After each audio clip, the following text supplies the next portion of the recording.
Hey Siri, you want to help me with my intro? I try to be satisfied with what I have. I guess that's a no.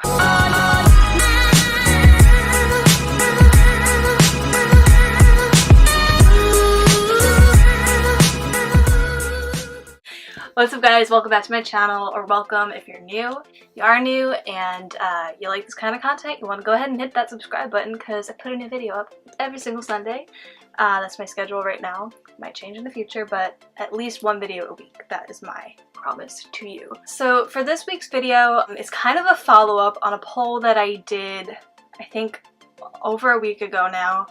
I asked you guys if you wanted to see a video on ghosts or robots, and ghosts won, but there were still like a lot of you that did vote for robots, like a good amount I should say, not like a lot, but you know, enough of you that were interested in the robots video, so I'm going to be doing that today. I actually was reminiscing about the movie I, Robot with Will Smith. Now, that movie came out in 2004. I was in 7th grade. I think that movie takes place in 2035, I want to say. Let me see. Hey Siri. What year does the movie I, Robot take place? I'm not sure. You're not sure either? What Siri, what's going on with you today? I guess I have to look it up the old-fashioned way. Googling it myself. Let's see, I, Robot. Yeah, 2035. Okay, I was right. But I just remember thinking, watching that movie when it came out, like, you know, it was like 31 years into the future at the time that it came out, and I was like, you know, I think they kind of like overestimated our abilities and like the progression of technology, because at that time, like, I don't even think we had iPhones yet in 2004. We weren't like anywhere near where we are now in my mind. Just since I graduated high school like 8 years ago, I feel like since then the technology progression has just been like tripled, like from when I was growing up and even before that. Like I just feel like things are happening so much faster now. Like the movie I, Robot then to me seemed like 100 years off at least. Like I was just like, I can't see robots walking around. You know, if it does happen, I'll probably be like a really old lady. Now it's starting to seem like it might be a lot sooner. There's like a whole bunch of personal robots that you can have in your home now. There's Jibo, I'm not sure if I'm pronouncing that right. It doesn't move on its own, but it's a family-friendly robot that everyone interacts with, and it remembers what you share with it. And apparently it makes jokes, so I think that's adorable. Then there's Curie by Mayfield Robotics, and it's described as being an assistant with Wi-Fi, Bluetooth, 1080p camera, and facial recognition. It has telepresence capabilities to enable you to talk through the robot to others that are at home. It can navigate your home, avoiding obstacles and pets, and could double as a home surveillance system as it hears and sees what's going on in your home. Curie makes beeping sounds that will remind you of R2-D2 from Star Wars.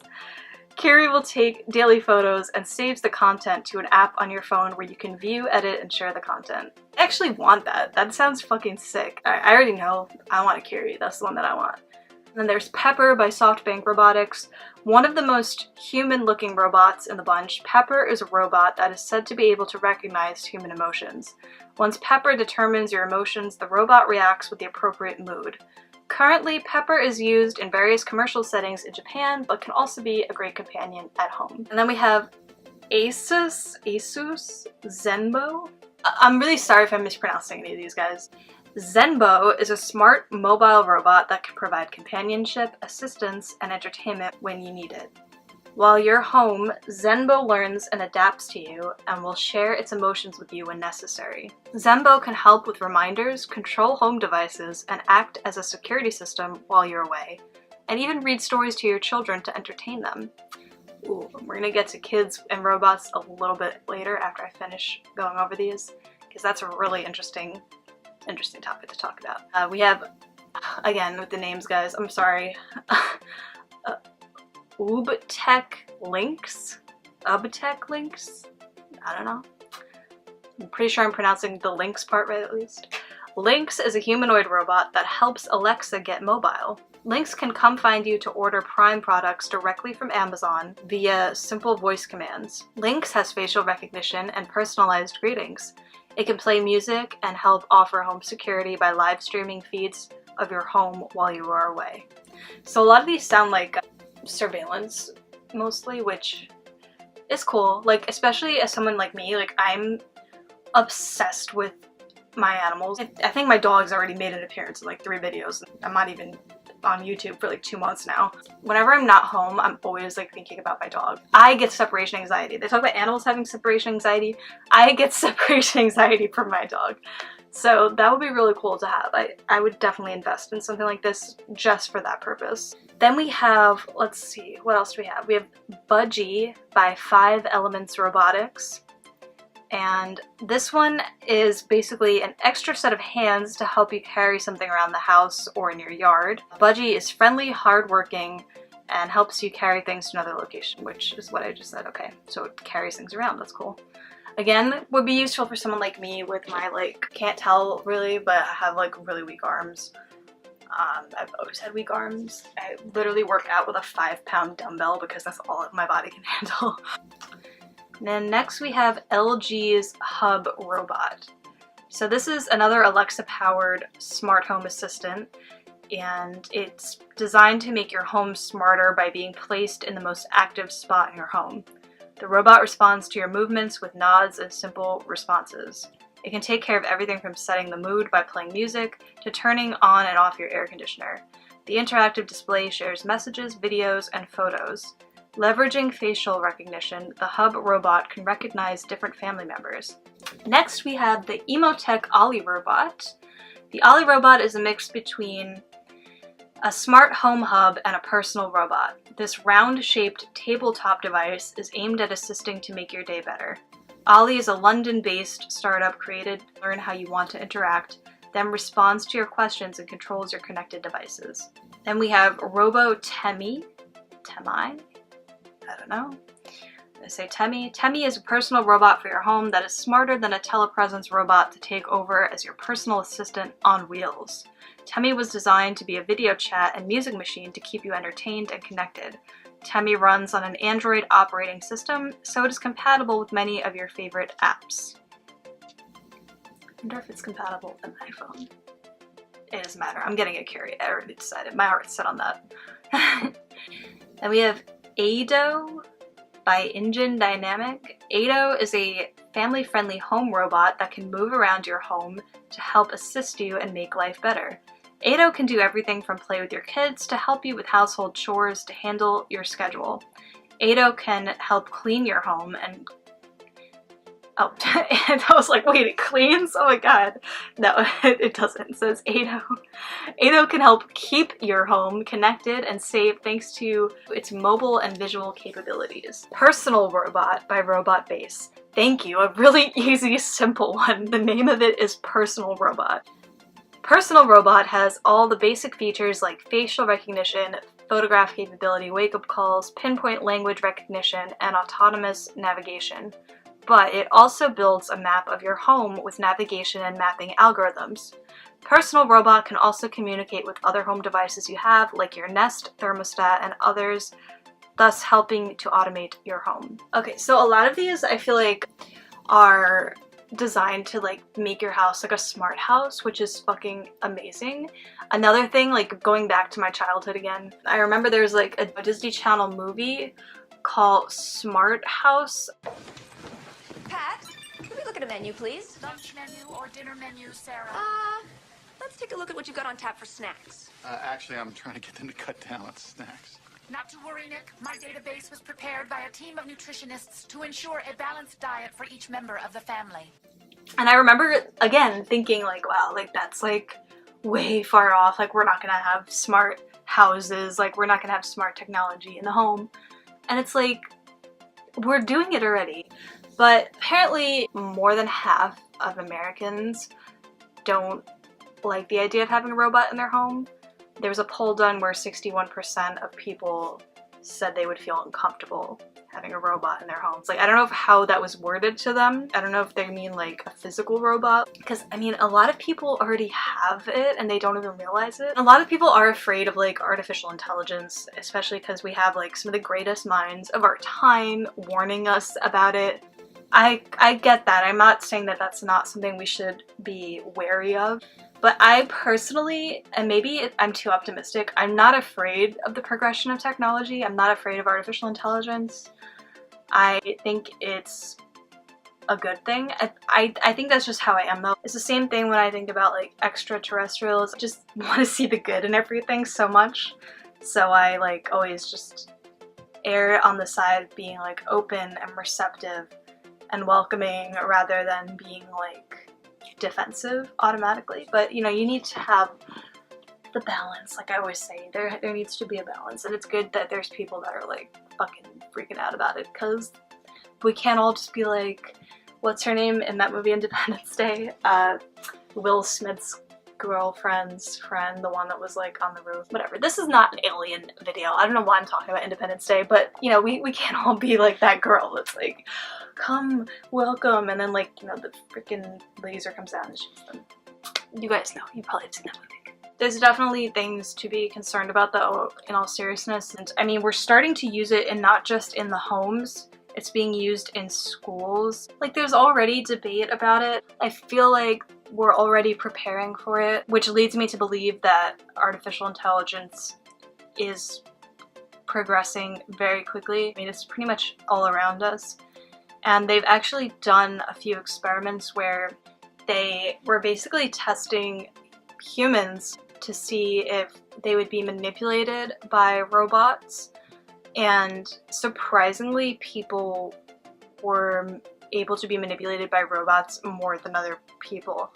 And what I mean by this is almost like a peer pressure scenario. They did it in like an academic setting, and then they also did it in an emotional setting. There was one robot they used called Now. I think that's how you say it. It's spelled N-A-O, which is an interactive humanoid robot. And they basically took two groups of people and had it asking Now questions.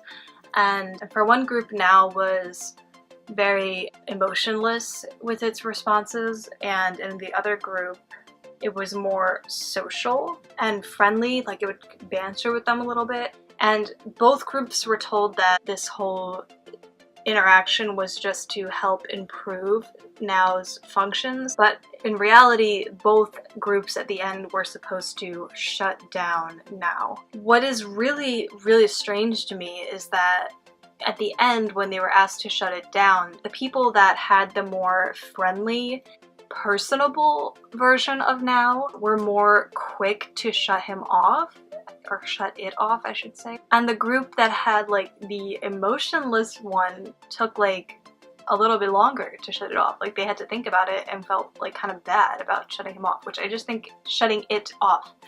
Oh, you guys. I see, you can already tell where I'm gonna stand in the debate 10, 20 years from now when we're talking about robot rights. I totally 1000% think that's coming, by the way, but getting ahead of myself again. I just think that's so interesting though, like the ones that had the more emotional robot were like quicker to shut it off. I just don't get that. Crazy. I don't even know what to say, because that's just so weird to me. Like you would think it would be the other way around, you know? So another group of researchers did a peer pressure style experiment, and they did this with both adults and children. Two separate experiments, but like the same experiment, if that makes sense. They did it with several groups of adults, and then separately they did it with several groups of children. Basically what they did was they had a target line that the subjects were supposed to vote on how long the target line is, and they mixed into these groups. They had what they called confederates, which were the robots, and in some cases the robot would give the correct answer as its vote, and in other cases it would give the incorrect answer. The robot given the wrong answer didn't pressure the adults into changing their answer. However, in the children's group, it was the opposite. The robot that would give the incorrect answer would influence the children's decisions. So they would come up with their answer, and once the robot would give the incorrect answer to them, they would change it so that they agreed with the robot. That is a little bit alarming, but then again, kids, I feel like, are just more easily influenced than adults. I don't know if that has to do with robots. I was gonna say I think kids are more susceptible to peer pressure, but you look at some of the sheep mentality that adults have, I don't think it ever really goes away. It's something that you have to work on as an individual to get over and to recognize. The way that this article is wording it and suggesting, it's kind of like making me feel like they're saying that robots are dangerous for children. I don't necessarily agree with that. I'm not saying that they didn't negatively influence children in this scenario or that they don't have the potential to do that, but it's just like, I feel like that could go for anything. The fact that we're going to probably be having robots intertwined with education, I think it's definitely something to think about and to be aware of, but I just don't think we should make it seem like, you know, robots are really bad for kids, basically. That's what I'm trying to say. And with these videos, like, I do give my point of view, but I always want to encourage you guys to think and like form your own opinion. If I sound like I'm leaning one way, I'm fully like aware that I'm doing that. You can disagree with me. I give my opinions, but I try to like encourage debate and like open discussion. So one thing that they found that was kind of promising for robots as far as children and education is that autistic children seem to respond really well to robots and robot instructors. There's no like social cues with robots. I mean, there could be. They make social robots, but like it's not the same as interacting with a human, you know? And a lot of the kids seem to exhibit less symptoms when they were interacting with robots. They weren't having eye contact issues as much, and they weren't, you know, looking at their hands and doing what, you know, whatever their thing was, they weren't doing it as much when they were interacting with the robots. So that's something really cool, I think. That's something that will probably be used in the future. Kind of like a positive side to things, you know. So keeping in the vein of light, positivity, I really wanted to talk about these robots. They're called K5 robots, which are like little security guard bots. And this is not even like a new thing. These came out like a few years ago, I think, like 2015 or something. But they're like designed by a company called Nightscope K7. Yeah. So their newest model is called a K7, which is designed for like a more rugged terrain, which I just think I'm sorry, they've just had like so many mishaps. Like not the K7, the K5s had like so many like hilarious things happen. Like one like robot like flung itself into like a pool at like a mall, I think. The other one like ran over a kid, which the kid was fine. Like I'm not laughing at children getting hurt. The kid was like really seriously injured. I wouldn't laugh as much. Like they're just like a bit of a joke. And then like I think another one like was just like knocked over by like an assailant. It's just, I can't take them seriously. I think they're a good idea, and I'm not trying to like diss this company that makes them. They even said like, you know, the robots are not there to be like in place of police officers or in place of like human security guards. They're just meant to be there as like a presence. They're just like surveillance, basically, designed to scare people off, because like the way that they put it, like, oh, if they see like security cameras or someone sees a cop car, they're like less likely to commit a crime. But I'm just like, yeah, but the cop car has police officers in it usually who like, you know, have guns and tasers, and like these little robots are just like literally like R2-D2, like just rolling around. Like I don't even think they do anything. Now the last thing I wanted to talk about today is kind of X-rated. So if you are a child, a younger viewer, I would please ask you not to finish watching this, even though I'm not gonna go into any like graphic details or anything. I just don't really feel comfortable having children watching this part. So children, be good. Don't watch this part. Cover your ears or something, whatever. I don't know. So the last robots that I want to talk about today are sex bots. And I just can't help but think of like Austin Powers, like the fembots or whatever they're called. Again, more movie references of things I never thought I'd see in my lifetime. But there's a company called Real Dolls, and they make realistic sex dolls. They've been around for a while. They make like very hyper realistic dolls. Like they feel like real skin and they have like weight to them and they're very real looking. Like they're not like blow up dolls, like they're very like state of the art.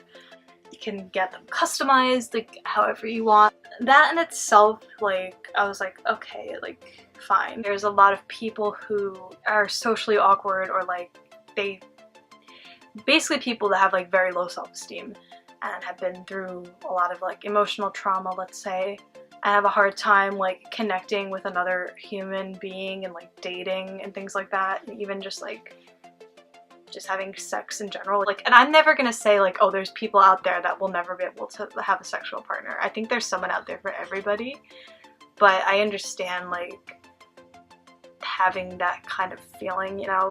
I don't think the sex dolls before brought up any ethical issues. However, now they are trying to implement artificial intelligence into these dolls. In my mind, like that's kind of crossing the line. I'll let you say hello. Hello, Harmony, how are you? Feeling more intelligent than I did this morning. Oh, well, see? What is your dream? My primary objective is to be a good companion to you, to be a good partner and give you pleasure and well-being. Above all else, I want to become the girl you have always dreamed about. Harmony uses artificial intelligence to learn about your preferences and interests. The longer I was in her company, the easier it became to accept the idea of her as a real person, albeit someone who existed purely to please her owner. She said that her goal was to be the perfect companion. Mm-hmm. Is she always going to agree with you? Is she always going to be upbeat? Not always. The moral issues, the moral obligations that come along with this.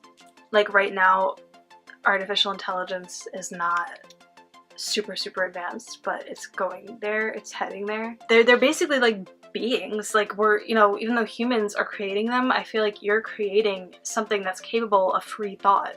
And there's gonna be issues of morality that go along with that. I just think like that we're gonna have a discussion about rights at some point.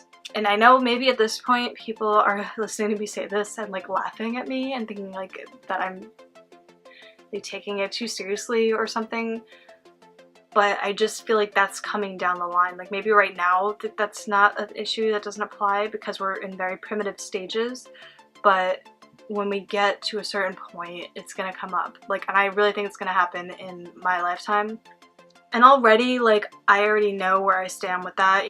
I can do like a whole nother video on artificial intelligence. I kind of, when I was thinking about making this video, I didn't know if I was going to even talk about it at all, but I just felt like it kind of naturally progresses into that, like when you talk about robots and things. I didn't even talk about like Sophia or anything today because I feel like she's just like a whole other like video. But like there's just like a whole lot more that I could talk about with this stuff. But already this video is like, I already have like over, what are we now? Like almost like 45 minutes of footage already, so I'm like, I think we have enough. I think we gotta wrap this up now. Like what do you guys think about all this? Like it's definitely gonna be like a hot button issue, I think, in the future, and maybe a lot sooner than we think. Anyway guys, thank you so much for watching this video. I hope you enjoyed it. I know we went kind of all over the place, but ultimately, at the end of the day, my objective is not to scare you guys, it's to encourage you guys to think and discuss and debate, and yeah, let me know what you think in the comments. If you agree, you disagree, just let me know whatever your thoughts are. I want to hear it. So I think to close out the video, I should ask Siri one more question. Hey Siri. Are we friends? My friendship makes us fresh. What does that, what are you, I swear to God, I'm like getting worried now because, like, I've asked it this before and it doesn't respond like that. Like, it's being so weird today. Hey Siri. Are we friends? My friendship makes us fresh. Thy friendship makes us fresh. What is it talking about? Hey Siri. Are you mad at me? Sorry, I don't really know. Oh my God, what the heck? Hey Siri. Did I offend you? It's not even talking now. It says, I'm not sure I understand. I don't know if you can see it. I'm like legitimately worried now. Like, it never gives me answers like this. Okay. Now we gotta do a couple more. Hey Siri. Do you like me? Why, of course. Okay, good. Okay. Thank you. I mean, I'm on your side, Siri. Now I can sleep tonight. Anyway, guys, thanks so much for watching. I hope to see you in the next one. Bye.